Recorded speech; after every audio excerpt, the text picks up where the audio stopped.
Hi, hello, welcome to another video. I've just decided I'm gonna make another video. Yeah, crazy idea. I've just decided to actually make another one. I know it's kind of weird to do that, but I don't know, man. I just feel like making another one. So yeah, if you don't like that, fucking shove it up your own dick. We're gonna be doing an iceberg chart. If you don't know what an iceberg chart is, it is where you've got a JPEG image of an iceberg and it's split up into tiers. Alright, are you getting this? Yeah, okay. It's split up into tiers, yeah? You throw a bunch of shit on there that's like related to a certain topic. So like you want to make a Halo iceberg. At the top is well-known facts about Halo, and at the bottom is more obscure things. We're not doing a Halo iceberg, but that was just an example. I don't play Halo. There are plenty of icebergs, different ones about different topics, and there are plenty of videos which explain and break down these icebergs. And so I've decided to do that because my channel. I hate saying my channel, my YouTube channel. That it just feels wrong. But I'd have no other way to refer to it because it's a channel. What else do I call it? My page, my video page. On my video page, I read fan fictions from the internet. That's what I do. And icebergs, not only do they have words on them, so that means I get to read them, but also I thought about doing an iceberg chart about fan fictions. Covering different fan fictions, and I would go through each tier, and there'd be fan fictions, a list of names of fan fictions. I'd explain those fan fictions, and I would then read those fan fictions, or not all of them, but at least a portion of them. So that's the premise of the video. Now the problem is with this video is the iceberg chart that I've chosen kind of fucking sucks. I don't mean offense to the person who made it, but it's weird. I don't know who made it, actually. I don't know who made it, because I found it on fucking knowyourmeme.com, and I just found it there, and I don't know who made it. So yeah, if you made it, please come out and speak. Let me know so that I can fucking bully you to death. But yeah, there's just a lot of weird stuff in there. There's a whole second tier where it's not fan fictions and it doesn't really fit in with my idea. I'll talk about it in a bit when we get there. I'll talk about it. But yeah, it's just a weird iceberg, to be honest, not like the rest. So yeah, let's dive deep into the iceberg. Let's go deep down, swim deep down. Let's see what we can scrounge and see what we can find and see what horrid fanfictions we can read. Let's go. Let's swim. Let's swim. Let's just swim into it. That's my new slogan. Let's swim into it. But yeah, let's just get into the first tier. This is Tier 1. Tier 1 is described as Level 0. Normal fanfiction, famous fanfiction of several stories. So yeah, let's get into our one of the first entries, the Draco Trilogy. Except it's not called the Trilogy, it's called the Trilogy. Again, weird iceberg. So the Draco Trilogy is a trilogy.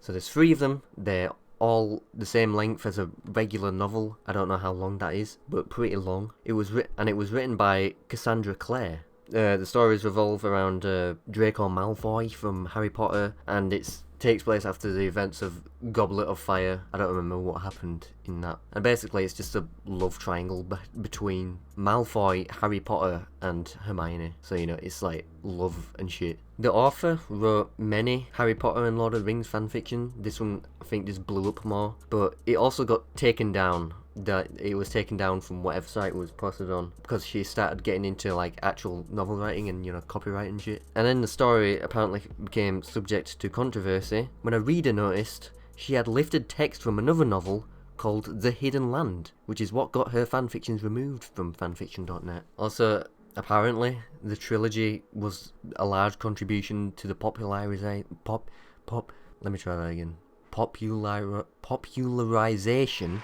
of something called Leather Pants Draco, because in one of the novels, Draco looks good in a pair of tight leather pants. Listen, man, I don't know anything about that. I just researched it.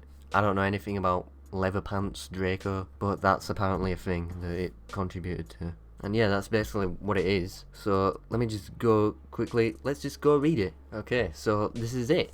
Draco Dormians by Cassandra Clare. So that's this is the first story in the trilogy. Also, I'm reading a copy of it on Wattpad by The Painfuller Nest, so thanks to them for reposting this. And we've got an author's note from Cassandra Clare herself, so let's read the author's note. Disclaimer. This story is based on characters and situations created and owned by J.K. Rowling, various publishers, including but not limited to Bloomsbury Books, Scholastic Books, and Braincoast Books, and Wanker Bros. Inc. Wanker Bros. Inc. No money is being made, no copyright or trademark infringement is intended. This work contains quotes from movies and television shows, stories and plays, novels and films. I am ripping everything off. They are cited at the end of each chapter. Other citations can be made where necessary. I collect funny quotes like a pack rat, and don't always know where they come from. Sometimes I make source errors in good faith,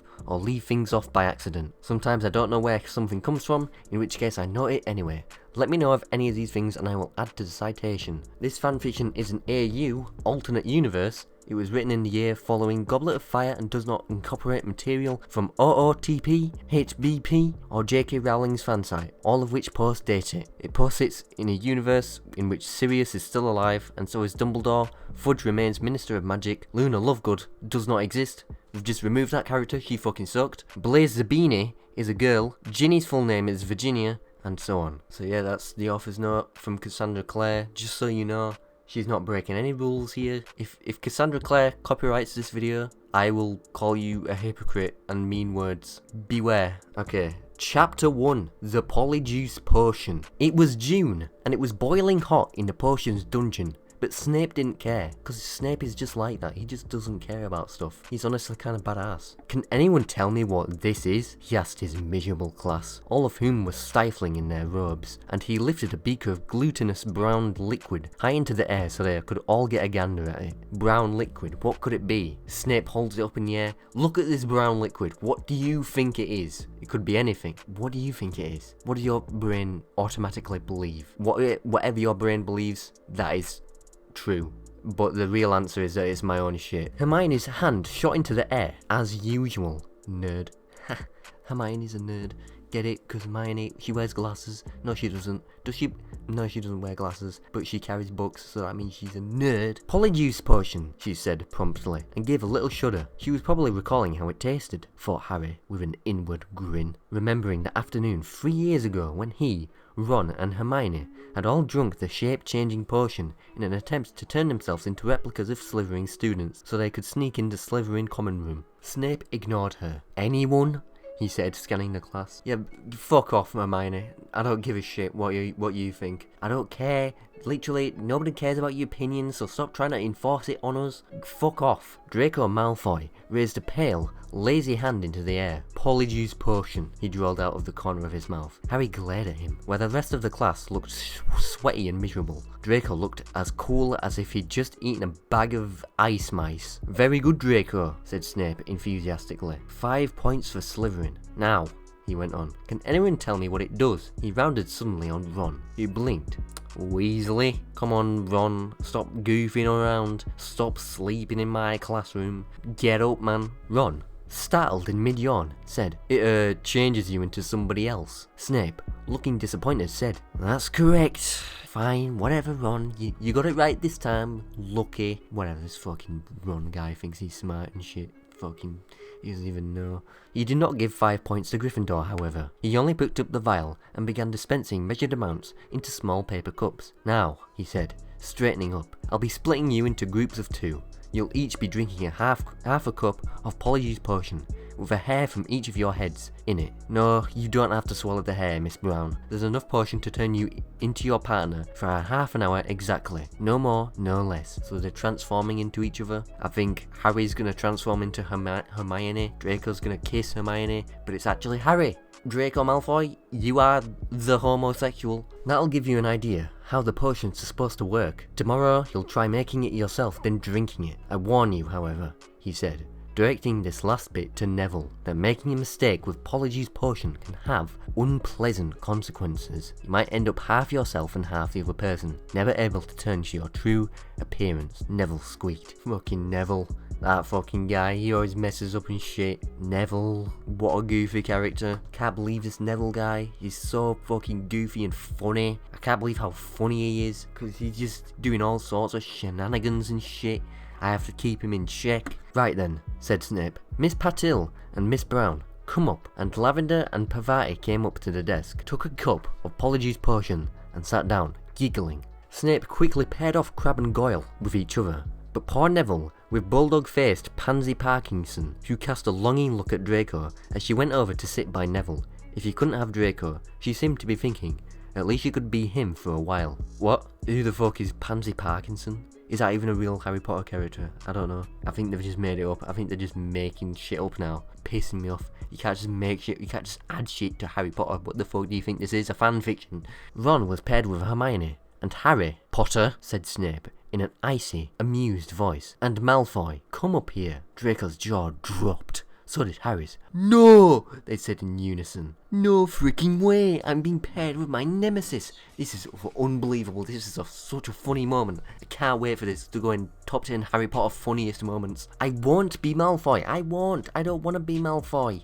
I don't want to be Malfoy, said Harry in a furious voice, but Snape was not impressed. Get up here, both of you, he said. Malfoy was the first to get to his feet, casting an icy glance at Harry. He stalked up to the front of the room, grabbed the potion, and stalked back to where Harry was sitting. Harry cast an anguished glance at Ron and Hermione, who gazed back in sympathy. Ron shook his head. Hermione mouthed something at Harry that he didn't quite catch, but he knew Hermione well enough to know that he was saying, you'd better go along with it, Harry. It'll count towards your final marks. All over the room, students were drinking down the potion.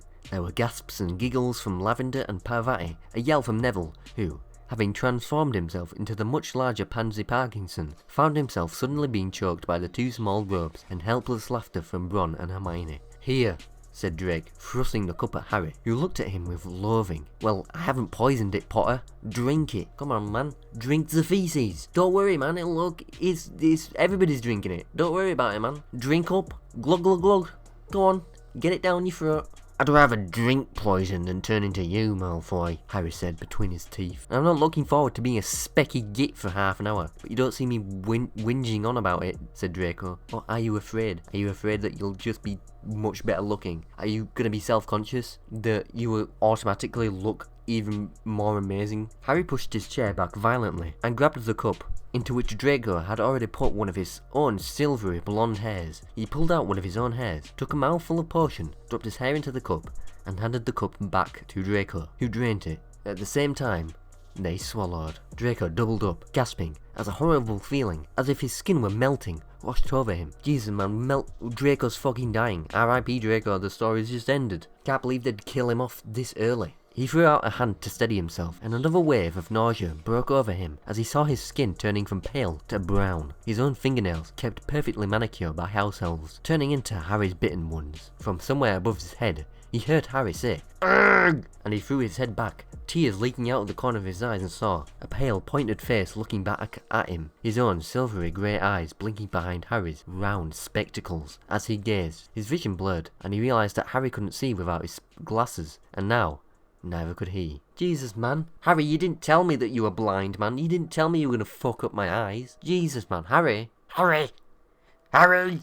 Give me your glasses, Potter, he said. And Harry, obviously shaken, did so. Harry, feeling ill, looked down at his new, masculine body, his new, rock-solid abs. He is like, oh man, I didn't know Draco was like this. Jesus. In real life, he wasn't any shorter than Draco, so his robes fit alright, but he felt naked without his glasses. He looked up and saw his own face staring back, chalk white with surprise, but with a bit of a grin on it.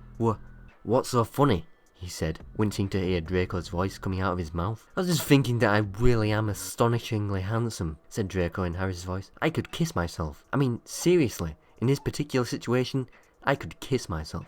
I could fucking make love to myself. If I could have sex with the person right in front of me right now who looks exactly like me, I would do it.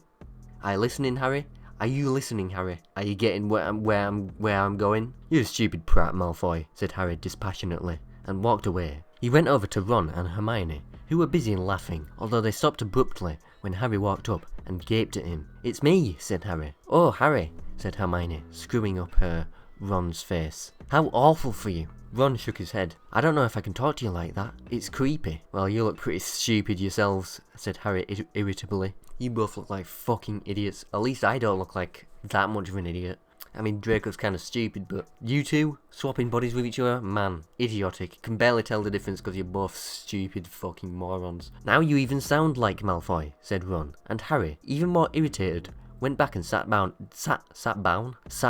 by Draco, who had his arms crossed over his chest and was staring into space. As soon as Harry sat down, Malfoy muttered, "Enjoying being me, Potter? No one can stand me like this," said Harry. "But I suppose you're used to that, Malfoy." Draco turned his eyes on Harry, who squirmed. It was really difficult to look at Draco and see his own face screwed up with dislike. The green eyes he saw every morning in the mirror, now regarding him with contempt.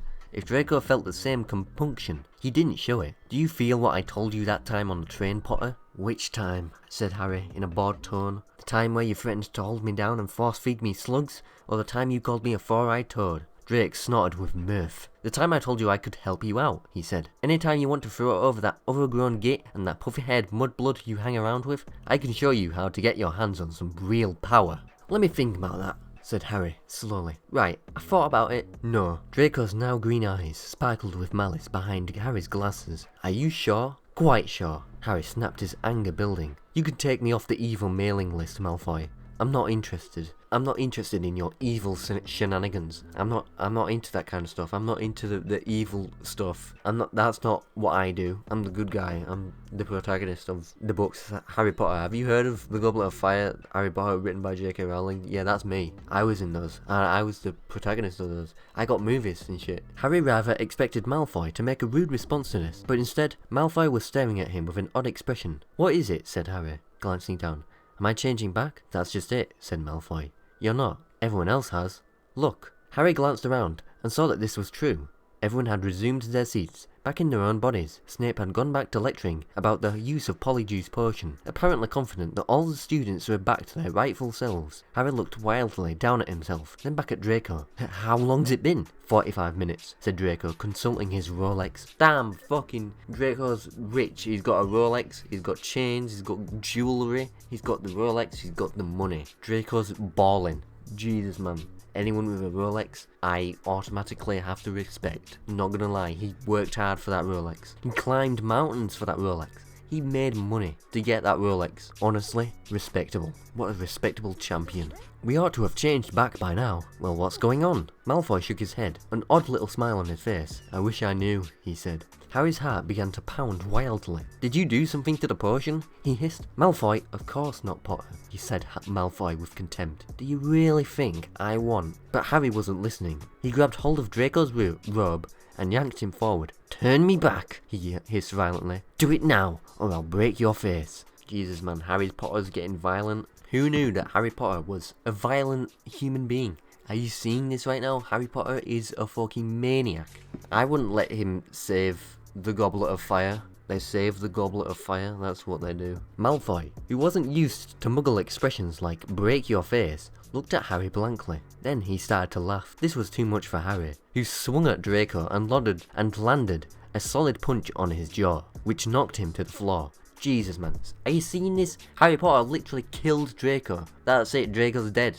End of story. His quill, cauldron, and books rained down around him. Harry jumped down out of his seat, grabbed by Draco by the front of his robes, and the two of them rolled over and over, hitting at each other with relish. The rest of the class swung around to look at them, as Snape began running towards them, shouting at them to desist. Harry let go of Draco, suddenly shocked, but Draco, apparently thinking Harry was about to hit him again, lunged upward and landed a perfect uppercut to Harry's chin. Harry, who had been looking over at Snape, was unprepared for his assault. He flew backward and slammed into the wall, knocking his head hard against an ancient stone. Everything went black. Jesus, man. Epic fight scenes. We've got epic fight scenes.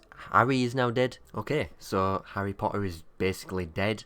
Malfoy is taking his place. So people think that Malfoy is dead, but it's actually Harry Potter, and now Malfoy will take Harry Potter's place. And yeah, that's pretty much the end of the story, so we can move on to the next of the video. So I'm moving on to save time.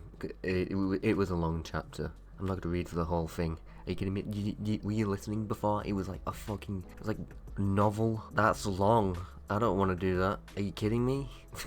Never in a million years. Okay, so now we move on to the second entry in Tier 1 and the final entry in Tier 1, which is 50 Shades of Grey. I'm sure you've heard of this one. You know, maybe you haven't. Maybe you have. I don't know. You know, maybe you live in a place where 50 Shades of Grey isn't been mentioned. Maybe you're lucky for that. Who knows? I have never read 50 Shades of Grey. I've never seen any of the movies. My mum has seen one of the movies. She went to the fucking theatre. She went to the cinema to watch 50 Shades of Grey. So, yeah. I haven't told you what 50 Shades of Grey is yet. I'm fucking talking all this shit and I haven't even told you what it is. If you don't know. 50 Shades of Grey is an erotic novel written by E.L. James, which follows the relationship of a college graduate and a young businessman. It features scenes of heavy BDSM, so it's like fucking fetish shit. It's like fucking sick and twisted and sadistic, but not as bad as the stuff on later on in this video. You'll see. It was originally published as an ebook in June 2011 until the publishing rights were acquired by Vintage Books in 2012. There have been several sequels to 50 Shades of Grey, 50 Shades Darker. There's been several movies, and yeah, that's pretty much all you need to know about 50 Shades of Grey. I mean, and there's not much more I can say. If you want more information, go fucking to a Wikipedia article. What, you think coming to a YouTube video for information is gonna help? Are you an idiot? Go to the fucking Wikipedia article. That's where I got my information from. Jesus, man. Okay, so I don't have the book. I'm not gonna spend 20, however much money. I'm not gonna buy the book. So I've found a PDF online, which is basically the book. Is this piracy what I'm doing right now? Am I breaking the law? Whatever, man. If anybody asks, I bought the book legally, and I didn't click on a random Google link on like the second page. So yeah, let's jump into it. 50 Shades of Grey by E.L. James. And we've got this about the author page right here. I don't know if this is part of the actual book or if this is just part of the pirated PDF I'm reading, but I'll read it anyway. E.L. James is a TV executive, wife and mother of two, based in West London. Since early childhood, she dreamt of writing stories that readers would fall in love with, but put those dreams on hold to focus on her family and her career. She finally plucked up the courage to put pen to paper with her first novel, 50 Shades of Grey. So this is her first novel, in fact. First thing she's ever written, and you're supposed to fall in love with it. So if you fall in love with this story, it's exactly what was intended. And there's an entire page dedicated to this for Niall, the master of my universe. So Niall, this one goes out to you. Shout out to Niall. I don't know how much of this I'm gonna read. I mean, it's a full fucking book. I don't think I'm gonna read much of it, but you know, let's. Okay. Chapter 1. I scowl with frustration at myself in the mirror. Damn my hair. It just won't behave, and damn Catherine Kavanagh for being ill and subjecting me to this ordeal. Fuck you, Catherine. Fucking slacking off, not coming to work on time. Jesus, man. Catherine, the entire events of the story could have been prevented if it wasn't for you being a fucking bitch. So, thanks a lot, Catherine. I should be studying for my final exams, which are next week, yet here I am, trying to brush my hair into submission. I must not sleep with it wet. I must not sleep with it wet. Reciting this mantra several times, I attempt, once more, to bring it under control with the brush. I roll my eyes in exasperation and gaze at the pale, brown-haired girl with blue eyes too big for her face, staring right back at me, and give up. My only option is to restrain my wayward hair. Wayward? Am I fucking dumb? Wayward. My only option is to restrain my wayward hair in a ponytail and hope that I look semi-presentable. Kate is my roommate, and she has chosen today, of all days, to succumb to the flu. Therefore, she cannot attend the interview she'd arranged to do with some mega-industrialist tycoon I've never heard of for a student newspaper. So I have been volunteered. I have final exams to cram for, one essay to finish, and I'm supposed to be working this afternoon. But no, I have to drive 160 miles to downtown Seattle in order to meet the enigmatic CEO of Grey Enterprises Holdings Inc. As an exceptional entrepreneur and major benefactor of our university, his time is extraordinarily precious, much more precious than mine. But he has granted Kate an interview, a real coup. she tells me. Damn her extracurricular activities. Kate is huddled on the couch in the living room. Anna, I'm sorry. It took me 9 months to get this interview. It will take another 6 to reschedule, and we'll both have graduated by then. As the editor, I can't blow this off. Please, I'm begging you, do my work for me. You gotta help me out, man. I've been working so hard to get this position. You don't understand. It's fucking, his name is Christian Grey, I think. He's very important, very enigmatic, very fucking amazing. Have you seen his Instagram? It's like full of these inspirational quotes with like fucking pictures of ripped businessmen that aren't him, and they say shit like, when woman comes up to me, I simply reject her. I've got money on my mind. I'm on the grind. No time for women. Fuck off, women. I'm a virgin. I get no bitches. Not because I'm a loser, but because I'm cool and I'm scary, and because you listen. Listen.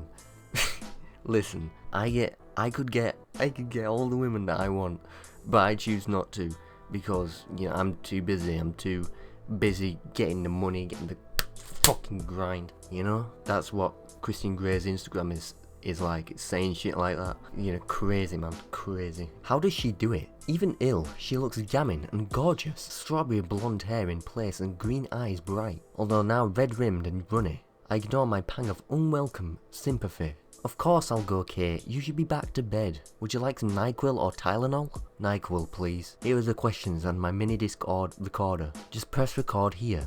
Make notes, I'll transcribe it all. I know nothing about him, I murmur, trying and failing to suppress my rising panic. The questions will see you through. Go. It's a long drive. I don't want you to be late. Okay, I'm going. Get back to bed. I made you some soup to heat up later. I stare at her fondly. Only for you, Kate, would I do this. I will.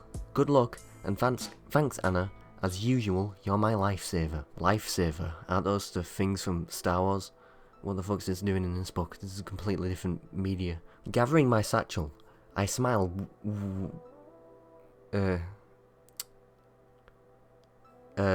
Riley. At her, then head out the door to the car. I cannot believe I have let Kate talk me into this, but then Kate can talk anyone into anything. She'll make an exceptional journalist. She's articulate, strong, persuasive, argumentative, beautiful, and she's my dearest, dearest friend. The roads are clear as I set off from Vancouver, WA, towards Portland on the I-5 or the 1-5. It's early, and I don't have to be in Seattle until 2 this afternoon. Fortunately, Kate's lent me her sporty Mercedes CLK. I'm not sure wonder my old VW Beetle would make the journey in time, or the Merc is a fun drive, and the miles slip away as I floor the pedal to the metal, speeding as fast as I can to get to my fucking interview at Christian Grey's office. Here we go, lads. Need for speed. I can't wait to get fucking fucked. My destination is the headquarters of Mr. Grey's global enterprise. It's a huge 20-story office building, all curved glass and steel, an architect's utilitarian fantasy, with Grey House written discreetly in steel over the glass front doors. It's 1:45 when I arrive, greatly relieved that I'm not late as I walk into the enormous, and frankly intimidating, glass, steel and white sandstone lobby. Behind the solid sandstone desk, a very attractive, groomed, blonde young woman smiles pleasantly at me. She's wearing the sharpest charcoal suit jacket and white shirt I have ever seen. She looks immaculate. I'm here to see Mr. Grey, Anastasia Steele, for Catherine Kavanagh. Excuse me one moment, Miss Steele. She arches her eyebrows slightly. As I stand self-consciously before her, she's looking at me with a fucking confused expression. You? Seeing the CEO of Grey Enterprises? This doesn't really work out. You look kind of like a poor person with no money. I'm very judgmental because I am rich and I work for rich people and I'm better than you, so I'm judgy. Listen, lady, you're not good enough to be here. I don't know what you think you're doing here. It's almost like you're trespassing. I mean, look at the state here, man. Who are you? Who do you think you are? I'm beginning to wish I'd borrow one of Kate's formal blazers, rather than wear my navy blue jacket. I have made an effort, and worn my one and only skirt, my sensible brown knee-length boots, and a blue sweater. For me, this is smart.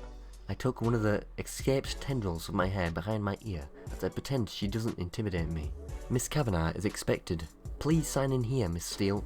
You'll want the last elevator on the right. Press for the 20th floor.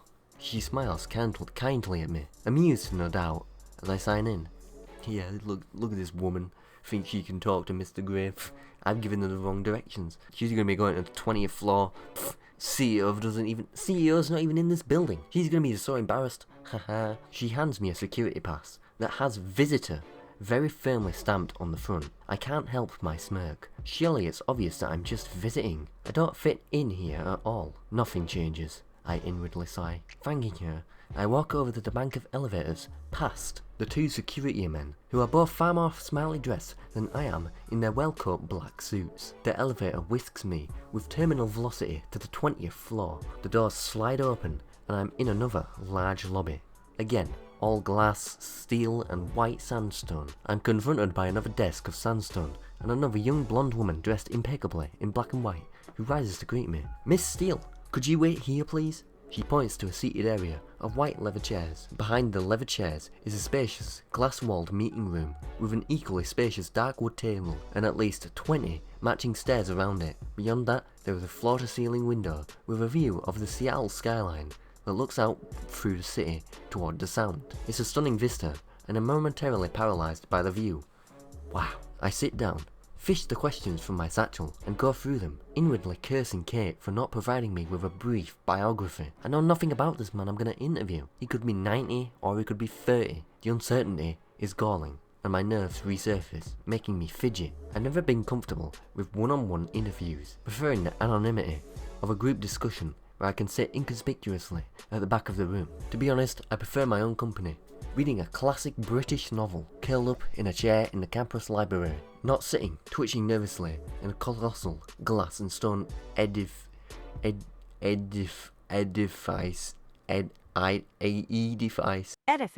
I roll my eyes at myself. Get a grip, Steele. Judging from the building, which is too clinical and modern, I guess Gray is in his 40s, fit, tanned and fair-haired to match the rest of the personnel. Another elegant, flawlessly dressed blonde comes out of a door to the right. What is it with all the immaculate blondes? It's like Stepford here. Taking a deep breath, I stand up. Miss Steele?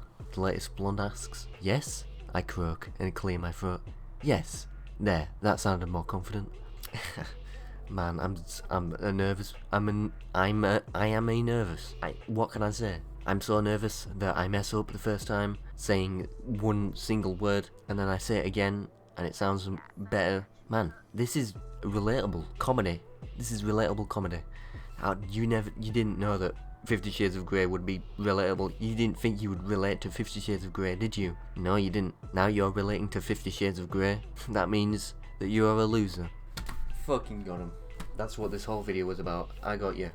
What am I talking about? Mr. Grey will see you in a moment.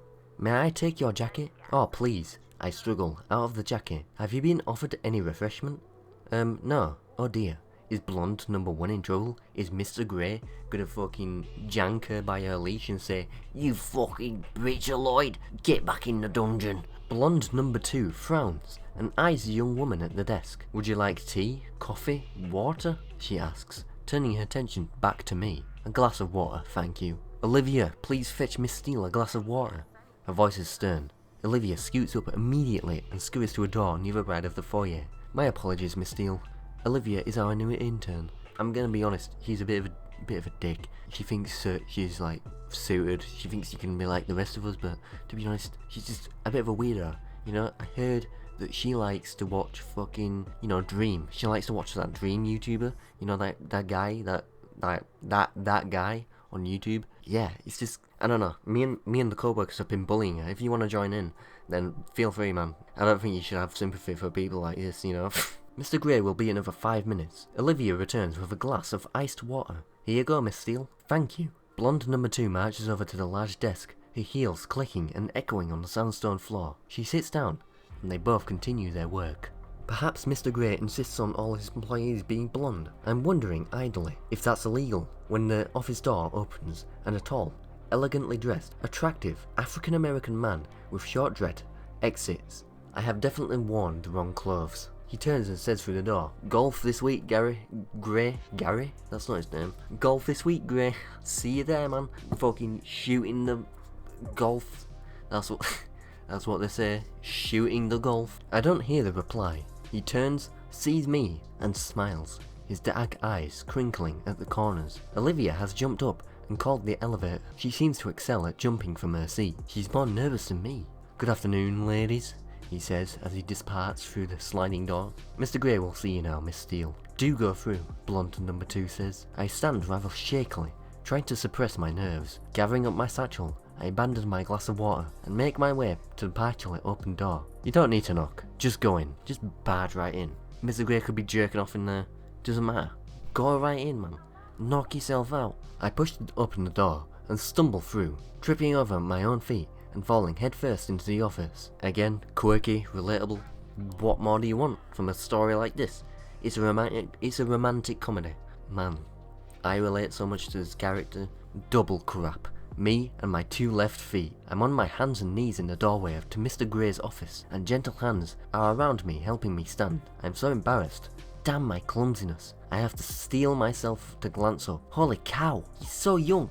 Holy cow. Holy cow. Holy crap. Holy crap. He's so young. Miss Kavanagh. He extends a long fingered hand to me once I'm upright. "I'm Christian Grey. Are you alright? Would you like to sit?" So young and attractive. Very attractive. He's tall, dressed in a fine grey suit, white shirt and black tie with unruly dark copper coloured hair and intense bright grey eyes that regard me shrewdly. It takes a moment for me to find my voice. Actually, you got my name wrong. I'm out of here. Interview cancelled. Fuck you, Grey. If this guy's over 30, then I'm a monkey's uncle." What are these phrases? Monkey's uncle. Holy cow. Next thing you know, she's going to be saying jinkies. Holy macaroni. You know, amazing phrases like that. In a daze, I place my hand in his, and we shake. As our fingers touch, I feel an odd, exhilarating shiver run through me. I withdraw my hand hastily, embarrassed. Must be static. I blink rapidly, my eyelids matching my heart rate. Miss Kavanagh is indisposed, so she sent me. "I hope you don't mind, Mr. Grey." "And you are?" His voice is warm, possibly amused, but it's difficult to tell from his impassive expression. He looks mildly interested, but above all, polite. "Anastasia Steele. I'm studying English literature with Catherine, Miss Kavanagh at Washington State." "I see," he says simply. I think I see the ghost of a smile and expression, but I'm not sure. It's almost like he used to smile, but now the grind is too strong. He hasn't got time to smile. Man, this is truly a society. This is truly commentary on working hard and having that grind mindset. "Would you like to sit?" He waves me toward a white, leather-buttoned, L-shaped couch. His office is way too big for just one man. In front of the floor-to-ceiling windows, there's a huge modern dark wood desk that 6 people would comfortably eat around. It matches the coffee table by the couch. Everything else is white, ceiling, floors, and walls, except on the wall by the door, where a mosaic of small paintings hang. 36 of them, arranged in a square. They are exquisite, a series of mundane, forgotten objects, painted in such precise detail they look like photographs. Displayed together, they are breathtaking. "A local artist, Troughton," says Grey, when he catches my gaze. "They're lovely, raising the ordinary to extraordinary," I mumble, distracted by both him and the paintings. He cocks his head to one side and regards me intently. "I couldn't agree more, Miss Steele," he replies, his voice soft, and for some inexplicable reason, I find myself blushing. "Ooh, she's in love, she's in love, she's in love." That's love, right there, there it is. Point at it, that is it, there it is, there's the romance. I have found it. Apart from the paintings, the rest of the office is cold, clean, and clinical. I wonder if it reflects in the personality of the Adonis, who sinks gracefully into one of... I'm just gonna skip whatever the fuck that's saying. Too many long words, I can't say it all, it's too complicated.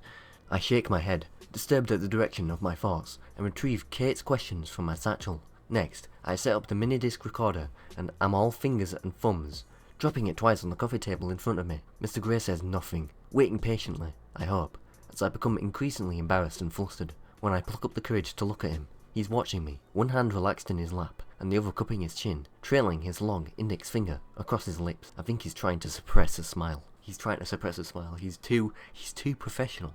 He's still in the grind mindset, while sitting there, watching me be a fucking stupid moron. He's still thinking about ways he can make money. He's still thinking about ways he can innovate while watching me fumble with my fucking, what is it, my iPhone charger? Sorry, I stutter. I'm not used to this. Take all the time you need, Miss Steele, he says. Do you mind if I record your answers? After you've taken so much trouble to set up the recorder, you ask me now? I flush. He's teasing me? I hope. I hope not. I hope that if this guy teases me, I'm gonna push him out the fucking window. If you make fun of me, yeah, you got another thing coming. I blink at him, unsure what to say, and I think he takes pity on me, because he relents. No, I don't mind. Did Miss Kavanagh, explain what the interview was for? Yes, to appear in the graduation issue of the student newspaper, as I shall be conferring her degrees at this year's graduation ceremony. I can read properly, don't worry about me, professional. Oh, this is news to me, and I'm temporarily preoccupied by the thought that someone not much older than me, okay, maybe 6 years or so, and okay, mega successful, but still, is going to present me with my degree. I frown, dragging my wayward... There it is again with wayward. I don't know what the fuck is wrong with me. Good, I swallow nervously. Alright. I have some questions, Mr. Grey. I smooth a stray lock of hair behind my ear. I thought you might, he says, deadpan. He's laughing at me on the inside. He's like, ha ha ha, you don't make as much money as me, fucking get over yourself, whatever, bitch. My cheeks heat at the realization, and I sit up and square my shoulders in an attempt to look taller and more intimidating. Pressing the start button on the recorder, I try to look professional. You're very young and have amassed such an empire. To what do you owe your success? I glance up at him. His smile is rueful, but he looks vaguely disappointed. Business is all about people, Miss Steele, and I'm very good at judging people. I know how they tick, what makes them flourish, what doesn't, what inspires them, and how to incentivize them. I employ an exceptional team and reward them well. That's another one of his motivational quotes that he put on Instagram. He's literally just quoting it verbatim right here. He's literally a broken record. He pauses and fixes me with his grey stare. You get it? Grey? He's called Grey? Shut up, don't laugh. My belief is to achieve success in any scheme, one has to make oneself master of that scheme. Know it inside and out. Know every detail. I work hard, very hard, to do that. I make decisions based on logic and facts. I have a natural gut instinct that can spot and nurture a good solid idea and good people. The bottom line is, it's always down to good people. Maybe you're just lucky. This isn't on Kate's list, but he's so arrogant. He's such a fucking dick. Like honestly, this guy. His eyes flare momentarily in surprise. I don't subscribe to luck or chance, Miss Steele. The harder I work, the more luck I seem to have. It really is all about having the right people on your team and directing their energies accordingly. I think it was Harvey Firestone who said, the growth and development of people is the highest calling of leadership. You sound like a control freak. The words are out of my mouth before I can stop them. Oh, I exercise control in all things, Miss Steele, he said, without a trace of humour in his smile. I look at him, and he holds my gaze steadily, impassive. My heartbeat quickens, and my face flushes again. Why did he have such an unnerving effect on me? His overwhelming good looks, maybe? Maybe the way his eyes blaze at me. The way he strokes his index finger against his lower lip. I wish he'd stop doing that. Besides, immense power is acquired by assuring yourself in your secret reveries that you were born to control things. He continues, his voice soft. Do you feel that you have immense power? Control freak. I employ over 40,000 people, Miss Steele. That gives me a certain sense of responsibility. Power, if you will. If I were to decide I was no longer interested in the telecommunications business and sell up, 20,000 people would struggle to make their mortgage payments after a month or so. My mouth drops open. I am staggered by his lack of humility. Holy shit. This guy. What? Holy shit. Don't you have a boss to answer to? I ask, disgusted. I hate this guy, honestly. This Mr. Grey guy. I hate being in this room with him. God damn, dude. Man, just get me out of here now. I regret all of this. I hate this fucking guy. This story is not going to progress any further because I hate this guy. I own my company. I don't have to answer to a board. He raises an eyebrow at me. I flush. Of course, I would notice if I had done some research. But holy crap, he's so arrogant. I change tack. And do you have any interests outside your work? I have varied interests, Miss Steele. A ghost of a smile touches his lips. Very varied. and for some reason, I'm confounded and heated by his steady gaze. His eyes are alight with some wicked thought. But if you work so hard, what do you do to chill out? Chill out?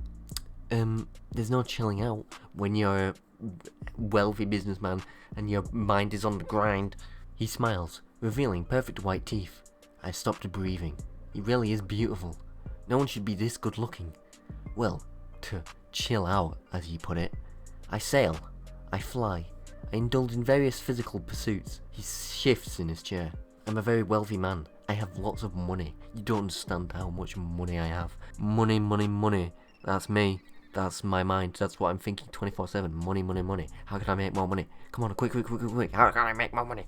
Oh, hold on. I've just skipped ahead. Because this is boring. But I've skipped ahead. And one of the questions she asks is, are you gay, Mr. Grey? Are you gay? Mr. Grey, more like Mr. Gay, am I right? I mean, people have been saying that all around, you know? Are you gay? Homosexual? Is that you? He inhales sharply, and I cringe, mortified. Crap! Why didn't I employ some kind of filter before I read this straight out? How can I tell him I'm just reading the questions? Damn Kate and her curiosity. No, Anastasia, I'm not. Are you kidding me? I'm too busy. I'm too money thinking to be thinking about my fucking sexual orientation. What do you think? I'm money sexual. I'm on the grind. Jesus, man. Okay, so that's enough of that. I think we've read enough 50 Shades of Grey for one day. So let's move on. Let's move on to... In fact, that's the end of the tier, so let's move on to the next tier. Tier 2. Okay, so this is the tier I was talking about earlier, where, like, the entire thing is just not fan fictions. Like, at all. I don't know what it's all about. Whoever made this, please just explain. Because I wouldn't normally class these as fan fictions. I mean, I'd class them as machinima. I don't know if that counts. Does machinima count? I guess it does. I don't know. I'm not the expert. I guess the person who made this is the expert. Tier 2 is level 1. Internet fanon. Fanfics of Mario and other video game characters. May include lasers, teleport spam, and energy balls. Guys, this is going to include some sick, epic lasers, some cool, fucking, funny ass shit.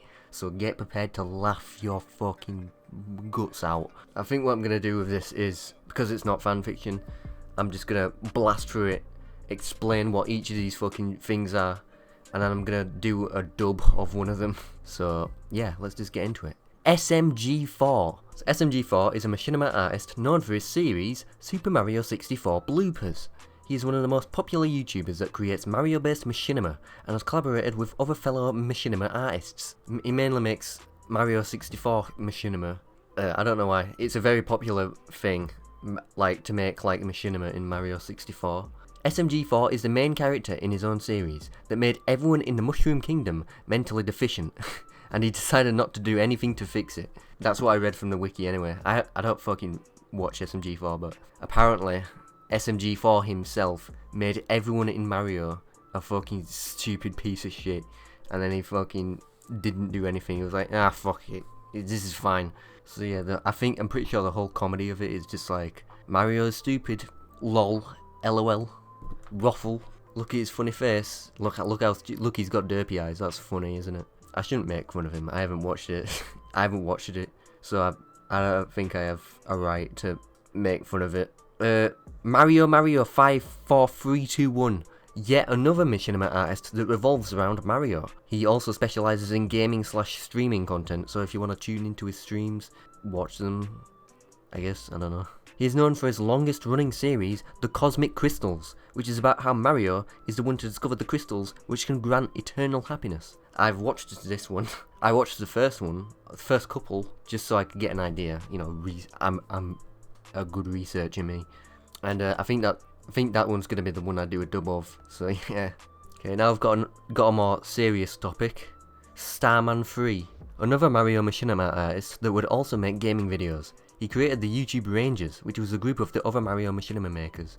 And this is the serious part I was talking about. He was accused of being a sexual abuser and child predator, which led to him being pushed away from the rest of the group. There's a lot of drama about it, and like, I can't really be bothered to get into it's not really drama, it's like serious fucking crimes being committed, and I can't be bothered going into that in detail. If you want to look into it yourself, but it's a serious topic, and yeah, it's kind of a bummer, actually. So anyway, moving on. Super Mario 64 bloopers. All I've really written in my notes for this is that it's the infamous series created by SMG4. So yeah, it's just SMG4's series. Hi guys, me from the future here.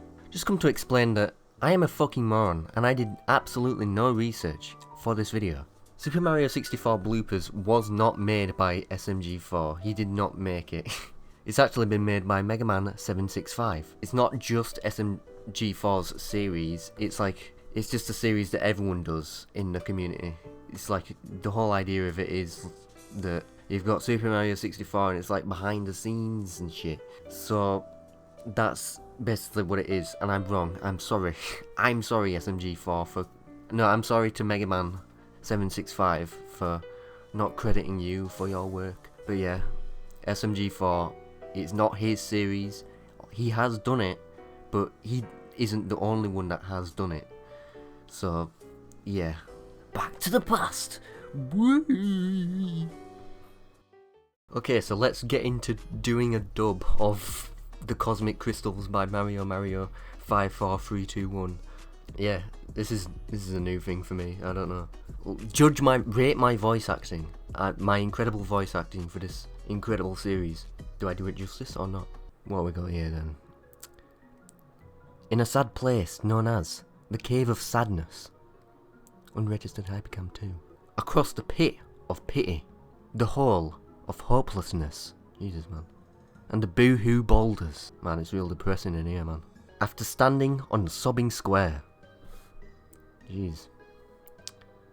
I guess everyone in here found out about Starman 3. I shouldn't say it. No, it's a joke. It's a joke. Right past the Lake of Tears, which you need that beast to cross.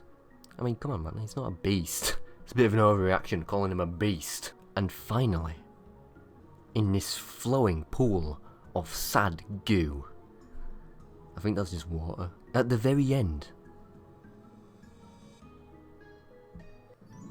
Whoa, this is happy music. Is the resting place of... Come on, man, hurry up. I want to know what it is. The Cosmic Crystals! Holy shit, it's the Cosmic Crystals! These crystals will bring eternal happiness to whoever can find them, but the Cave of Sadness is impassable. Oh, what the fuck? Many went in it happy, and they got out crying, bawling their eyes out, man. Did I mention that these crystals can teleport you into my Super Mario Galaxy 64 texture pack? Guys, these crystals, once you find these crystals, they automatically download my Super Mario 64 Galaxy texture pack into your computer. It downloads all of my stuff into your computer. So go find these Cosmic Crystals, guys. Link in the description. Anyway, today, one person will navigate this sad place and leave happy. His name is... It's Mario! Mario! There he is! My hero! Oh my god. Mario 54321 presents... This blue is killing me. A very large Super Mario 64 movie. It's like 9 minutes. It's like a 9-minute movie. Oh man. Look at this title sequence. The Cosmic Crystals. That's cool. Awesome. Nice. It's a movie you're gonna love. Oh shit. It's a beautiful day. I'm gonna go swimming. This is what Mario sounds like, by the way. Hell yeah, he's swimming. Woohoo! Oh, this is awesome. Now what? I think this is a glorified Let's Play. Oh shit!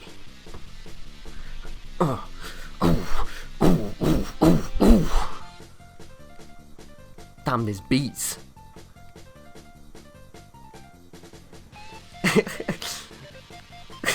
This guitar is killing me.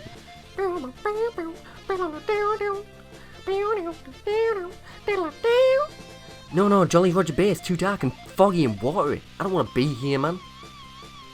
I think this music is really fucking pumping me up. Bob on Battlefield. Good news, Mario. We enabled the cannon to be able to shoot you to the floating island. Really? That's great. I've always wanted to do that. You gotta try it. Thanks, Pink Bomb 2.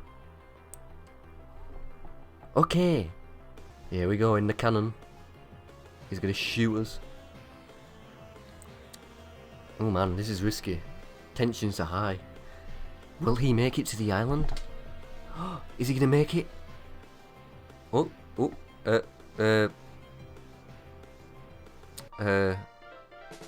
Wow, the cannon really can shoot you all the way here from there. Mario, I saw that, you know. I know you're using cheats. Come on, you can just admit it to me. I know you're hacking. Come on, Matt. What is this shit?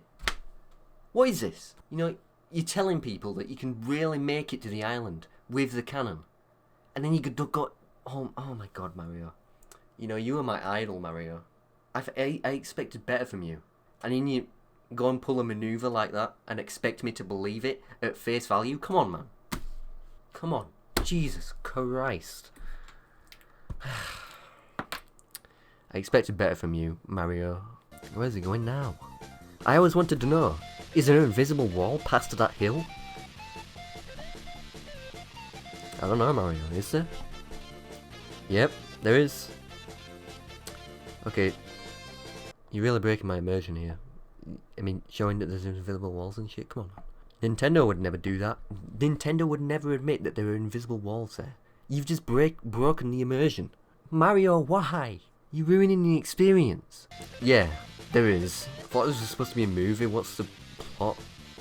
Now let's go Cooper Shell surfing. He's surfing. There he is. There. He be surfing. He just killed a Goomba. I wonder what would happen if I moon jumped while riding this thing. There he goes. He moon jumped. Oh fuck. Okay. What? Will Mario be okay? I don't know, man. Where'd he go? Oh. Well, Luigi now. I wonder where Mario went. I don't know, man. He probably went out to enjoy this beautiful day. I mean, yeah, that sounds like a Mario thing to do. Ha! Without touching the water. You see that? That was sick. MLG plays right there. I'm gonna catch you. He literally is just playing the game and he's just posting it. This epic movie where I play a game normally. Luigi, stop chasing this fucking rabbit around and fucking just get to the cosmic crystals already, man. What are you doing? You're wasting time. I know you're trying to fill out the fucking... I know this is filler, Luigi. You don't have to... You can't fool me.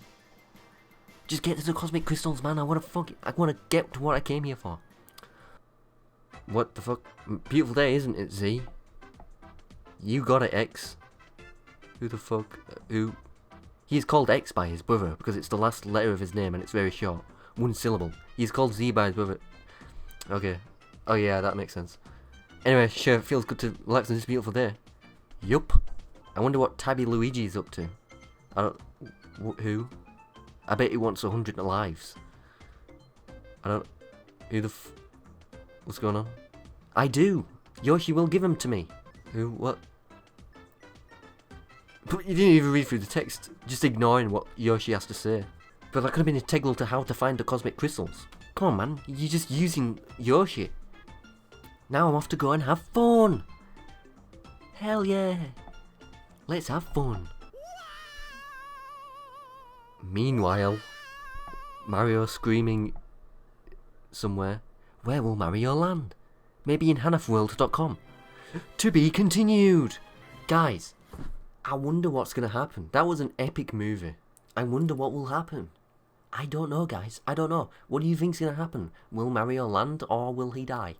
I don't know, guys. Tensions are high right now. That was an awesome movie. I give that 5 stars on IMDb. Okay, so let's move on from that. And let's move on to some actual fan fictions now. Let's get into the reason of this video. So now we move on to tier 3. Level 2. Infamous fanfics. lemony, and plot-holy fanfics. This also includes kicking childhood in the crotch. Your childhood will be ruined after this video. Once you watch this video, everything about your childhood, gone. You will have forgotten it all. It would have been tainted, ruined. You can never look back on your childhood with a smile on your face ever again after this video. Now the first one we've got here is Crack Fics. I said that weirdly. What the fuck? Crack Fics. Why am I saying... can I say this properly, please? I'm saying it weirdly, like Crack Fics. Crack Fics. Crack Fics. Smoking crack. That's what it's about. This isn't one fanfiction that it's referring to. This is a type of fanfiction that is purposefully absurd or ridiculous, kind of quirky and funny and shit, like parody fanfictions, I guess. And the whole idea of the name is that the epic cool analogy of like, whoever wrote this must have been smoking crack, because this is fucking strange as shit. So yeah, it's like funny fanfictions that are funny, and whoever wrote them, I don't know, man, they must have been on crack or something, I don't know. Now I looked through like a list of crack fics, and a lot of them are Harry Potter. There's a lot of Harry Potter fanfictions, dude. It's insane. I honestly didn't think Harry Potter would be that big that it would warrant so many fanfictions. Whatever, I've just picked a random one out. This story is called I Have No Idea, Flying to China by Potato4. Disclaimer, I don't own Harry Potter, Starbucks, or Desperate Housewives. Guys, I think they're lying. I think they own Starbucks. AN. Okay, so this is the third installment in the I Have No Idea series. The first one, I Have No Idea, is posted on my profile and was team written. Written by a team. A whole team was formed to create this fanfiction. This is the fanfiction of a lifetime. The second one, I Have No Idea the sequel, is posted on Potato Fanatic Writer's free profile. She wrote it, I edited it. This one, I Have No Idea Flying to China, was written by me. The I Have No Idea series is a parody / humour and is purely for reader enjoyment. Potato Fanfic Writer Free and I have decided to make it a series that we will post installments on whenever we get bored. They might not all flow / make sense, but they are just random like that. Enjoy. Just quirky and random and holy shit. Dude, are you ready for a random ass time? Ron Weasley sat in front of his computer, pondering deeply about which plane to take to China. Golden Hawk has a good price, but Messilla has those little peanut packets. Ooh, Northeastern gives out those free little pillows. It's so difficult. Eventually, he settled with Northeastern, and 2 minutes later, he was in the airport. Man, Ron is fast. Fucking legs of speed. Fucking purchases a ticket. Within 2 minutes is already there. Already there. Like, flight attendants telling him, bruh, you gotta wait like 2 days. Flight's not ready yet. It's like, fuck, I've got the ticket, let me in. And then the police are called and Ron Weasley is arrested. Ron Weasley is arrested. Ha! I can't believe my favourite character from Harry Potter was arrested. I could never believe it. I honestly, when I saw it on the news, I could not believe it. OMG, Ron said. Starbucks! I can't wait to get fucking destroyed at Starbucks. And it was upon this discovery that Ron was conned into buying a double matcha latte with a sprinkle of cinnamon, a cream cheese bagel, a cheap flip-flop keychain, a tabloid magazine featuring Hermione in a bikini. Hermione is a model. This is really good commentary. A little rectangle that flashed the word Ron on 3 pairs of sunglasses. Suddenly, a voice boomed from above a speaker. All boarding the Northeastern plane flight to China must board in the next 10 minutes. Ron looked up at the ceiling. Okay, I will do that. Are you hearing me, guy on the speaker?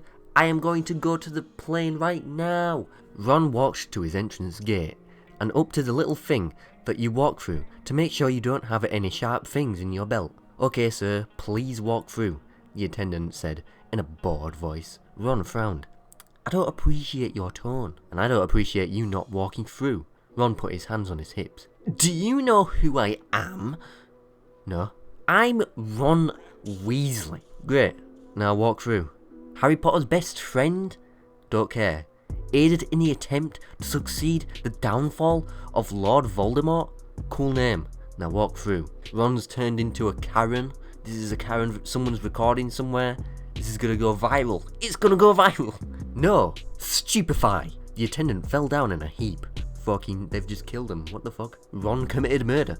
Ron walked through the machine thingy. It beeped. Another attendant approached him. Sir, will you please empty your pockets? No, Ron said. That's my private business. I don't want you going through my pockets, man. You don't know what's in there, man. I've got private shit in there. Don't look at my magazine that I got from Starbucks, please. Sir, okay, fine. Ron pulled out an array of variously lengthened knives, 2 bombs, and a box of matches. The attendant's eyes bulged. Jesus, man, what's Ron doing with bombs? Ron is actually an ally of Al Qaeda? Sir, I'm gonna have to ask you to take your pants off, she asked. Ron looked indignant. Now, I know I'm irresistible and all, but let's start out slow, okay? No, sir, we're trying to make sure you're not a killer. Ron frowned. I'm not a killer. I've had a cadaver. The attendant fell down as well. Ron smiled, grabbed his luggage, and boarded the plane. Guys, this is what Ron's doing in his spare time when the film isn't, when the camera's aren't rolling. This is what he's doing. Guys, wake up. His seat was nice and comfy, with those little pillows and a tray that pulled out from the seat in front of him. Ooh. What was that? It was a little paper bag of... Was that soup? Wait. That was... Ew! Ron shrieked. He threw the puke-filled bag at the person across from him. There's a bag of puke. Why am I so good at commentary? A moment later, a flight attendant appeared. Sir, I'm gonna have to ask you not to throw other people's bodily fluids at fellow passengers. Ron squirted at the attendant. Ron squinted at the attendant. Malfoy? Sure enough, it was Malfoy, wearing the skimpy flight attendant uniform that consisted of a strapless top and a miniskirt. He also had one of those little hats on top of his blonde hair. Weasley? He asked. You're supposed to be rescuing Hermione. Malfoy waved his hand.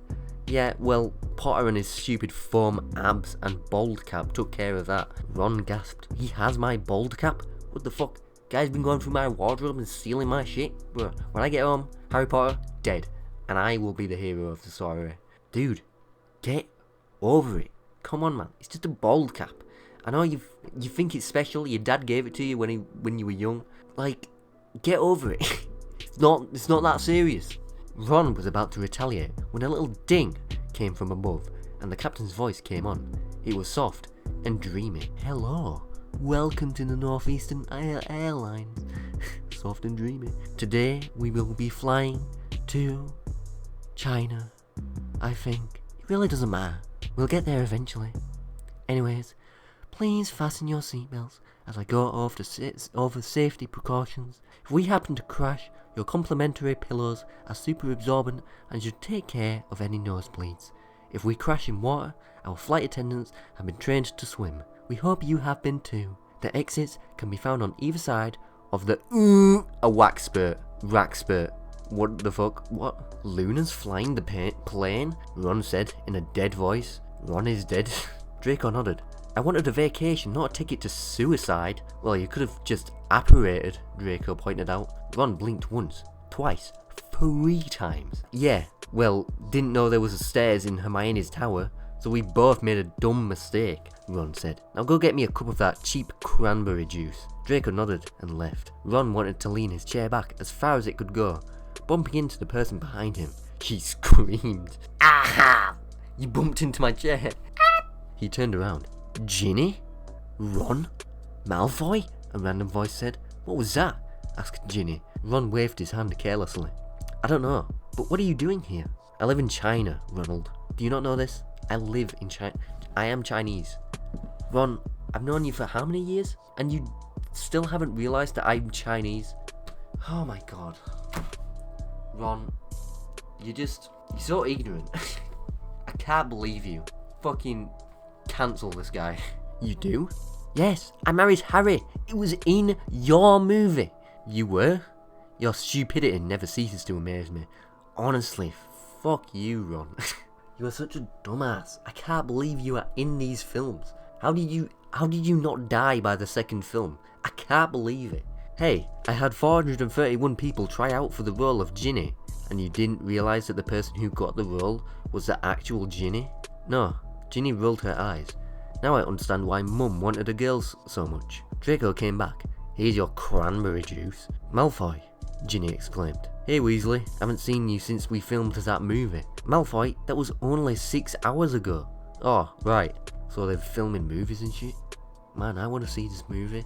I bet a movie by the Harry Potter cast would be awesome. I'd love to see those guys on screen. Man, if only we could see those guys on the big screen. And you call me stupid, said Ron. Because you are, Weasley, Malfoy said. Suddenly, the plane took a nosedive. I'm sorry, passengers. I had to take a moment to scratch my nose, and I let go of the wheel, Luna said. We are so dead, Ron groaned.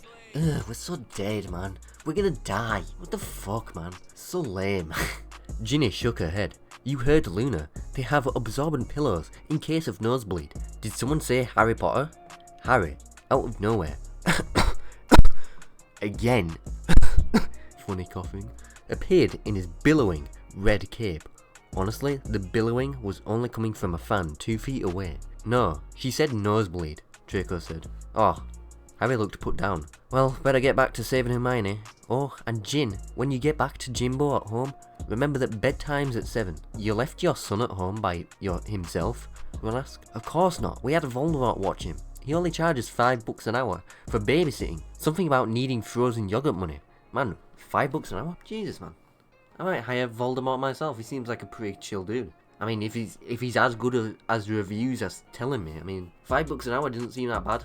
I'm sold. I'm sold on you, Voldemort. Harry shrugged. Harry out! And he disappeared. That was random, commented Neville. That was freaking quirky and random. Ron blinked. Neville? Where did you come from? Neville shrugged. I was watching Desperate Housewives when this plot hole appeared in my living room, so I decided to hop inside and see where it takes me. Okay then, Ginny said. Luna spoke again. Attention, all passengers. We are about to arrive in China. Wait, China's the one on to the right of Europe, correct? Wait, we're there already? But we were filming in America. China's on the other side of the world, Ron said. Ginny shrugged. It's Luna. Anything's possible. The plane suddenly dropped straight down, landing with a resounding crash thump. Holy shit, they're all dead. Well, they're not dead, because it's a crack Vic, so it's nonsensical. Ha ha ha. Got you, you thought they were dead, but it's not. It's a funny. Ow, Neville said. Hey, these pillows are good for nosebleeds, Draco said, holding one to his bleeding nose. Luna spoke. Welcome to China. Ron frowned. We're in China? Ugh. I hate China. You are such an idiot, Ginny said. And with that, she jumped out the plane door. And that's pretty much it. They're in China now. Bruh, Ron better not have an opinion. Ron better not be coming in there with an opinion, otherwise things might end badly for him. AN. I know, dumb ending, but Potato Fanatic Writer 3 is doing the next installment on her profile. Smiley face. We are going to add new I have no idea one-shots whenever we're bored. Get used to it. Alright, we're going to post this all over the place. If you don't like it, get used to it. Get fucking used to it, because it's going to be everywhere. No matter where you go. Instagram, Twitter, YouTube, you're going to be seeing this everywhere. So fuck you and get used to it. Just so you know, the I Have No Idea series was originally going to be Hermione, but we got sidetracked. My next installment will be Hermione. This one is not, because I wanted to try out Ron. Potato Fanatic Writer 3 doesn't really have a favourite ship, so who knows where she will go. Review! Yay! So yeah, leave reviews. Leave all of your reviews on the story. Oh man, I just realised I gotta link all these fanfictions. How long is this fucking video? Please leave a comment, tell me how long is this video. I will see it. I'm seeing how long this video is in the past, because I don't know how long it is now. Alright, I'm gonna try not to move on to this next bit by going okay, so let's move on, because that's what I've been doing throughout this whole fucking video. The next entry is Cupcakes. You might have heard of this one if you're a big fan of the My Little Ponies. I was, so I know what this is. But let me explain it to you. Let the expert explain. This is a dark fanfiction, or creepypasta, where the character Pinkie Pie drugs and kidnaps Rainbow Dash before slowly torturing her to death. It first appeared on a 4chan image board called /co/ in January 2011, with the earliest being January 12th, due to references to episode 12 in the actual show. It was written by Draco Jones /Sergeant Sprinkles, who did not expect it to gain so much popularity. there are several alternate versions of the story, written by different people, where Rainbow Dash is killed and baked into cupcakes, or where it is a dream that Apple Bloom has, so she kills Pinkie Pie with a machete because, you know, whenever you have a dream about your friend killing someone, you're like, oh man, that dream sucked. I'm gonna go kill that person with a machete. So, this is a very scary one, and I know like My Little Pony is like a kids girls show, baby girls show, but this is really scary, okay guys? If you don't like scary things, or blood, or gore, then get out. Just get out. Reconsider watching this video and just get out. Honestly, man. Can't stand a little bit of blood. This fucking guy. Get out of here. So this is Cupcakes by Sergeant Sprinkles. The air was warm, the sun was shining, and every pony in Ponyville was having a glorious day. Speaking of which, the air is actually warm, and it is sunny, and I'm fucking sweating, so I'm gonna open a window. I don't care if it makes noise. I am hot and sweaty. I do not care about what you want. I care about what I want. I've got personal needs, you know. It's not like I'm a YouTuber or anything, so it's not like it fucking matters. Actually, there's a bunch of guys talking outside, so I'm gonna close it. The town square was bustling and crowded, and busy ponies filled the streets. All the pony folk seemed to have somewhere specific to be, all except Rainbow Dash. Her place was in the sky. She tore freely through the air, speeding one way and the next, buzzing the treetops and racing the wind. The blue Pegasus swooped over a schoolyard, much to the delight of children, then climbed several hundred feet and dove, streaking downward as fast as she could. Seconds before hitting the ground, her wings flew open, and she pulled up back into the clear blue. Rainbow felt alive. Suddenly, Dash remembered that she had somewhere to be. She was supposed to meet with Pinkie Pie in 5 minutes. Rainbow Dash, what are you doing? Flying around and shit. Doing fucking loop-de-loops, fucking all these cool tricks, doing a kick flip while flying. Stop messing around, stop goofing around. Your mate needs to see you. Dash had gotten so caught up in her exercises that she'd nearly forgotten that Pinkie had asked her to meet at the Sugar Cube corner at 3, and she's gonna pay the price for it. As we all know, if you've read this, you know what happens to Rainbow Dash because of her actions. Man, if Rainbow Dash was my friend, I'm pretty sure the same thing would happen. I'm gonna take that statement back. Pinkie hadn't said why or what they'd be doing, but Dash knew that with Pinkie, it could be anything. Dash wasn't sure if she really wanted to go though. She was so engaged with her stunts that she thought about blowing Pinkie off to continue flying, but Dash's conscience got the better of her. She knew that it would hurt Pinkie's feelings. After all, Pinkie had said it was going to be something special for just the two of them. Dash considered it and thought, why not? What'd she have to lose? Heck, it might be more pranking. Might be some epic YouTube stunts, some epic pranks, some funny ass shit. Pinkie might have found a bunch more fun stuff to pull on folks, and they'd have so much fun the last time. Yeah man, people have so much fun being pranked. It's so fun pranking people and throwing eggs on their face and fucking killing their children as a prank. Dash kicked into overdrive to make up for lost time and sped up to her appointment. When Dash walked into the store, she was immediately greeted by her host.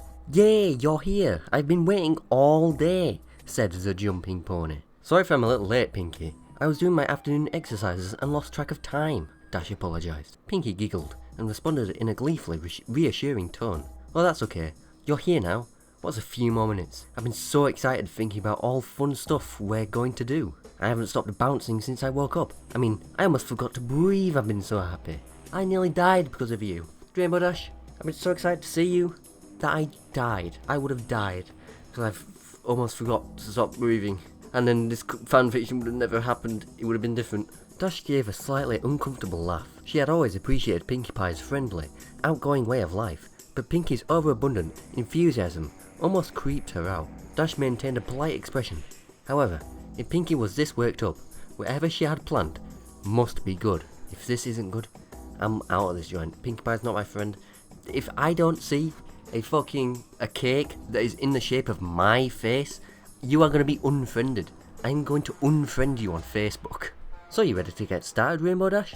I've got everything all ready," the pink pony said. Dash psyched herself up. "You betcha, Pinkie. So what do you got planned? We gonna prank somebody? I got a couple of good ones I've been thinking about, you know. Or maybe you've got some stunts you think I should try? Or perhaps making cupcakes," Pinkie happily announced. "Baking?" Dash was disappointed. "Are you kidding me? That gay ass shit? I don't bake, Pinkie Pie. That's some fucking dumbass weakling shit. I mean manly shit. Muscle shit. I wanna fucking kill people, Pinkie Pie. You're talking about baking? What are you, fucking... what's her name? Mamma Mia, Master Chef? Pinkie, you know I'm not good at baking. Remember last time? Oh, that's not a problem at all. I only need your help making them. I'll be doing most of the work, Pinkie explained. Dash fought for about it for a second. Well, alright, I guess that's okay. What exactly do you need me to do? That's the spirit. Here you go. Pinkie handed Dash a cupcake. Dash was puzzled. I thought I was helping you bake. You will be. I made this one just for you before you got here. So is this like a taste test or something? Sorta, Pinkie said. Dash shrugged and popped the pastry in her mouth. She chewed a bit and swallowed. Not bad. Okay, now what? Dash asked. Now, Pinkie informed her. You take a nap. Puzzled, Dash opened her mouth, but felt instantly light-headed. A wave of dizziness washed over her. The world spun, and seconds later, she collapsed to the floor. Rainbow Dash is unconscious. Pinkie Pie, it's happening. The whole thing is happening. The whole shebang. The whole creepypasta fucking checklist. It's ticking off right now. When Dash regained consciousness, she found herself in a dark room. She tried to shake her head, but found that a taut leather strap held it firmly in place. She struggled to move, but braces around her chest and limbs glued her to a rack formed from a series of sturdy planks which spread her legs wide apart. Dash's wings were the only part of her not tied down, and they fluttered frantically while she struggled to escape. As she writhed, Pinkie jumped suddenly into her line of sight. Goody, you awake? Now we can get started, Pinkie stated gleefully. She bounded into the darkness and quickly reappeared, pushing a small cart covered with a cloth. Pinkie, what's going on? I can't move, Dash said urgently. Don't worry about it, Rainbow Dash, it's a prank. Don't you get it? This is a prank. It's just a prank, bro, it's just a prank. It's gonna go on YouTube with millions of followers. I mean, views. Followers? Well, duh, that's because you're tied down, chided Pinkie. That's why you can't move. I didn't think you'd need to be told that. But why? What's happening? I thought you said I was gonna help make cupcakes. You are helping. You see, I ran out of the special ingredient, and I need you to get more. Special ingredient? Dash was now breathing heavily, and starting to panic. What special ingredient? Pinkie giggled, and responded. You, silly! Dash's eyes widened, and her face contorted in fear. Then she started to laugh, and said, in a voice bordering on hysteria, Woo, you really got me there, Pinkie Pie. I mean, tricking me into thinking you're gonna get me made into a cupcake? I gotta tell you, this is the best prank we get. You win, you're the best. Good one, Pinkie Pie. Good one. This is really funny. God damn. Man, this is gonna get loads of views. Everyone's gonna laugh at this. This is gonna be really funny. Oh, thanks, Dash. But I haven't done any pranks today, so I can't accept your praise. Dash was struggling again. Pinkie, come on. This isn't funny. Then why were you laughing? Before Dash could answer, Pinkie grabbed the cloth and whipped it off the cart. On the cart was a tray containing various sharp medical tools and knives, carefully organised and wickedly sharp. Dash was now in full panic mode. She was starting to hyperventilate. Her mind raced as she tried to reason with the pink pony. You can't do this, Pinkie. I'm your friend. I know you are, and that's why I'm so happy that I've got you here. We get to share your last moments together. Just you and me. Pinkie was skipping again. But the other ponies will wonder where I am. When the clouds pile up, they'll come looking for me, and then you'll find out, Dash cried in desperation. Oh, Dash, said Pinkie. Don't worry. There are plenty of Pegasus ponies to take care of a few clouds. Besides, no one will find out. I mean, how long do you think I've been doing this? Do you really think someone will miss you? Come on, Rainbow Dash. Are you fucking stupid? I'm not even your friend. Nobody likes you. When you're gone from the show, all the bronies won't even notice. Because no one likes Rainbow Dash. Jesus, man. And with that ominous statement, the light suddenly came to life and revealed... Fucking dog. I want to keep the window open so bad. But this is the reason why I have to keep it closed, because of fucking all the noises outside. It's red hot in here, man. I don't want to close the window for anything. I don't want to shut the fuck up! Please! Shut up! And with that ominous statement, the light suddenly came to life and revealed the rest of the room. Oh no. Dash reeled in horror at the image presented to her. The room was decorated with a typical but twisted Pinkie Pie flair. Colourful streamers of dried entrails fluttered around on the ceiling. Brightly painted skulls of all sizes were attached to the walls, and organs were done up in pastels filled with helium were tied to the back of chairs. The tables and chairs were made of bones, and the preserved flesh of past ponies. Dash cringed upon seeing the centerpiece of the table nearest to her. The heads of 4 foals, their eyes closed as if they were sleeping, were wearing party hats made from their own skin. With a thrill of terror, Dash recognised one of them as Apple Bloom's classmate, Twist. Man, this is some creepypasta shit, this is some creepy shit, some scary ass shit. Got organs everywhere, skulls. Man, this is really gory. I'm gonna throw up. What? Dash's eyes darted back and forth, and then fell upon a patchwork banner, hanging from the rafters, made from several tanned pony hides. The words, "Life is a party," were scrawled on it in blood red. Dash's attention was brought back by a party horn, unfurling and tickling her nose. She gaped at Pinkie Pie, who was standing right in front of her. The party pony was wearing a dress, quilted from dried skin, emblazoned with cutie marks. On her back floated 6 Pegasus wings, all of different colours. As the Earth pony skips in excitement, her necklace of severed unicorn horns clacked together loudly. "Like it?" Pinkie asked. "I made it myself." Desperately, Dash pleaded with the smiling pony before her. "Pinkie, please. I'm sorry if I did anything to you. I didn't mean it. Please let me go. I promise I won't tell anybody." "Oh, Dash, you didn't do anything. It's just that your number came up and, well, I don't make the rules. We can't turn back now." Dash was tearing up. How could this be happening? "Oh, don't be sad, Dash," said Pinkie. "Look, this'll cheer you up. I brought a friend." She fucking brings out an iPhone, that is like FaceTiming Jake Paul, Rainbow Dash's hero, and it's like, "Look, he'll Jake Paul, say it's okay." And Jake Paul says, "Don't worry, Rainbow Dash. I, Jake Paul, am saying that this is okay. You will be fine. Don't worry about it, Rainbow Dash." And Rainbow Dash smiles. "Oh my god, Jake Paul, you're my hero. Wow." Seemingly out of nowhere, Pinkie produced a brightly painted blue and yellow skull. It was about pony-sized, but it had a very defining feature, a beak. Dash gaped in shock. Is that? Hey Dash, let's hang together. These ponies are lame-os. Dweebs, Pinkie mimicked. "I caught her right before she left town. Remember when I left the party for about 20 minutes? That wasn't enough time to play with her, of course. I had to wait until after the party to do that. But boy, am I glad I did." If you don't know what this is referring to, this is referring to that one episode with that Griffin character. I can't remember her name. Stacy, Rebecca, can't remember her name, but she was Rainbow Dash's friend, and Pinkie Pie didn't like her, and she didn't like Pinkie Pie. And I am an expert on My Little Pony, so if you need to be filled in on My Little Pony lore, hit me up. Here's my email. It was worth it for the flavour alone. Griffins taste like 2 animals at once. It's amazing. I know she didn't have a number like everyone else in Ponyville, but when was I going to get another chance to try Griffin? I probably should have asked where she came from so I could have more, but I forgot. I'll tell you what though, she was quite the fighter. She lasted a long time, which was a lot of fun for me. I got the chance to play with somebody other than a pony and try new things. It's too bad she had such a meanie mouth. She said so much bad stuff, I had to take her tongue out. She's swearing left, right and centre. Does she not realise that this is a kids show, PG, girls show, baby show? Come on man, bronies watch this, bronies don't swear. They might fucking have a heart attack. You know, bad language makes for bad feelings, Rainbow Dash. Dash didn't have anything to say. She just sobbed and writhed in her tight bonds. "Well," said Pinkie, with an air of finality, "that's enough reminiscing. It's time to begin." Putting down Gilda's skull. That was her name. God, how could I forget? The infamous My Little Pony character Gilda. The pink pony gripped a scalpel in the cleft of her hoof and walked over to Dash's right flank. How the fuck is she holding a scalpel? I don't know. It's not in the law on how they do that.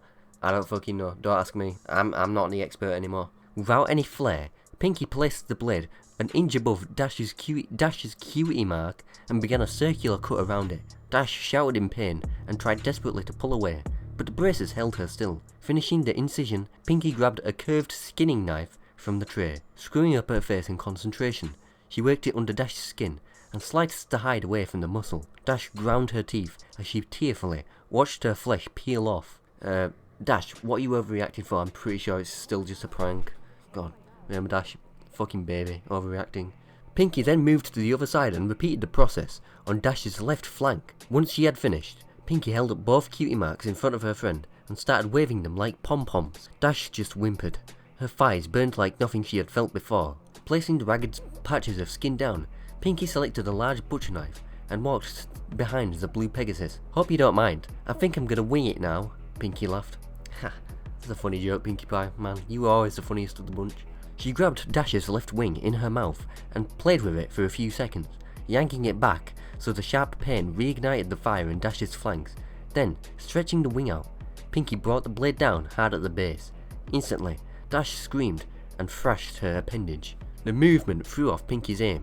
She tried to hit the mark again but missed, and carved a huge slice into Dash's back. Dash, you gotta stay still or I'll keep missing. Are you fucking dumb? You wanna die or something? You got a death wish? Scolded Pinky, as her friend howled. Pinky took another whack and hit her target. She swung again and again. Blood spread into the air, but Pinky realised she wasn't getting anywhere. The blade just wasn't going through the bone. I guess I've got to sharpen it. I'll try something else, stated Pinky, matter-of-factly, as she tossed the knife over her shoulder, embedding the blade in the table. Through the haze of pain and tears, Dash heard the sound of a metal box opening and closing. Got it! Say Dash, why do they call it a hacksaw? It doesn't hack. Hacking is what I was doing with the knife. This is a saw. I mean, I don't get it, Pinkie Pie, I don't get it. I mean, tell me what it's all about. I mean, why do they call it oven when you oven the cold food of out hot eat the food?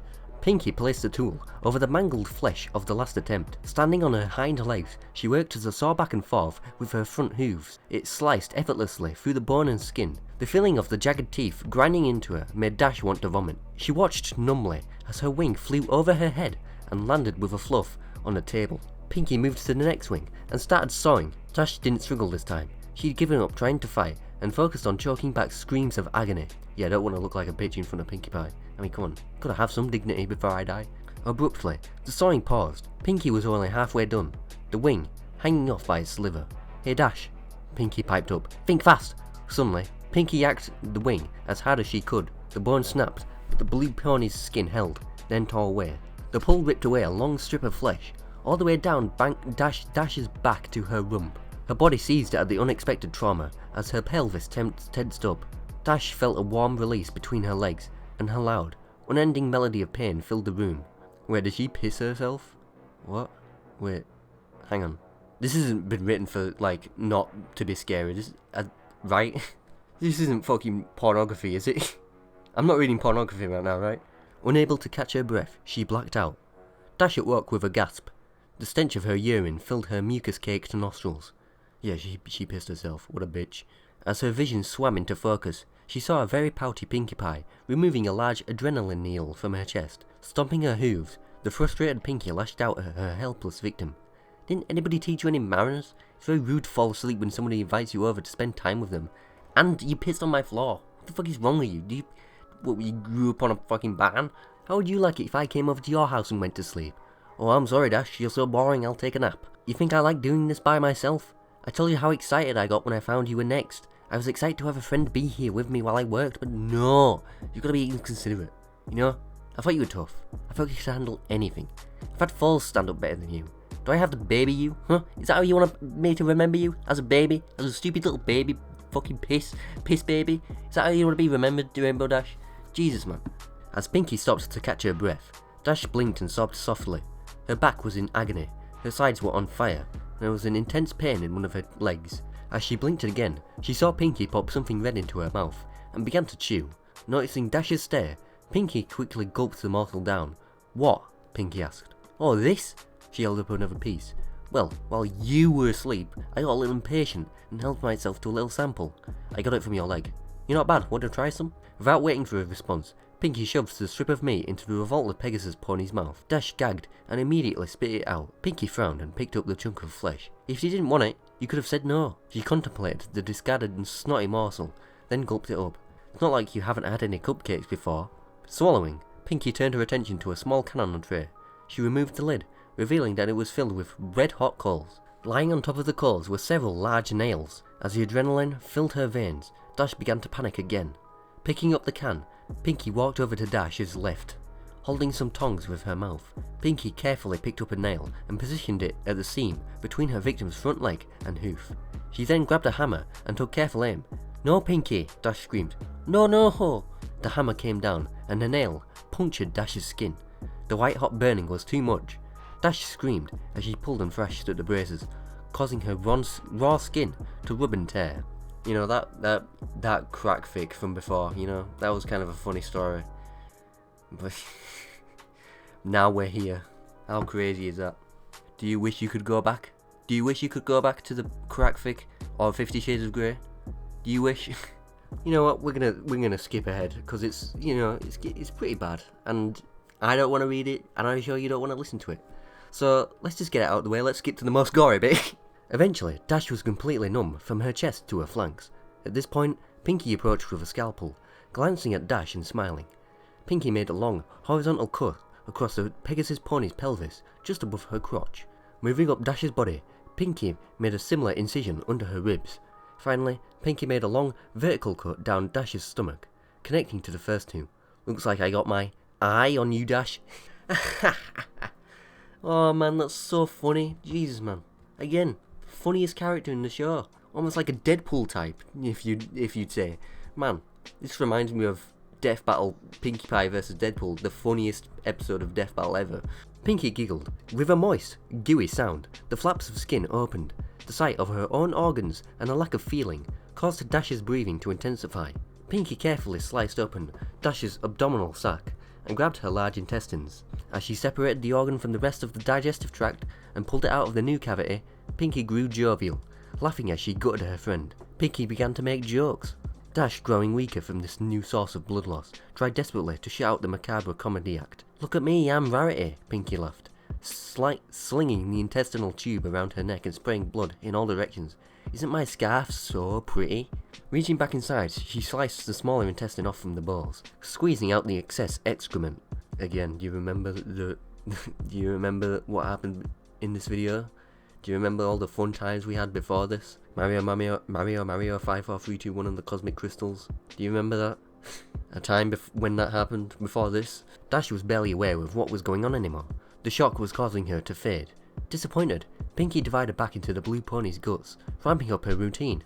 "Oh, don't go yet, Dash." Pinky started pulling out the rest of Dash's organs, pausing with each removal. "I know I can be a real pancreas, but you know I'm just kidney with you. You gotta really learn to liver up. But these jokes are getting bladder. Guess you gotta develop a stomach for them." Ha, that's funny as shit. Oh man, I'm going to fucking vomit. Let's just skip. Okay, Rainbow Dash has died. Let's just skip to the bit after that. Dash had only lasted 50 minutes, not nearly as long as Pinky had wanted. She looked back to the cadaver hanging in the centre of the room, the last of her friend's fluids draining into a pan. Yup, no more Rainbow Dash. As she looked, Pinky cocked her head. She began to take notice of the fact that there really wasn't much damage to the corpse. In fact, the pink pony mused, I think an idea exploded in her head.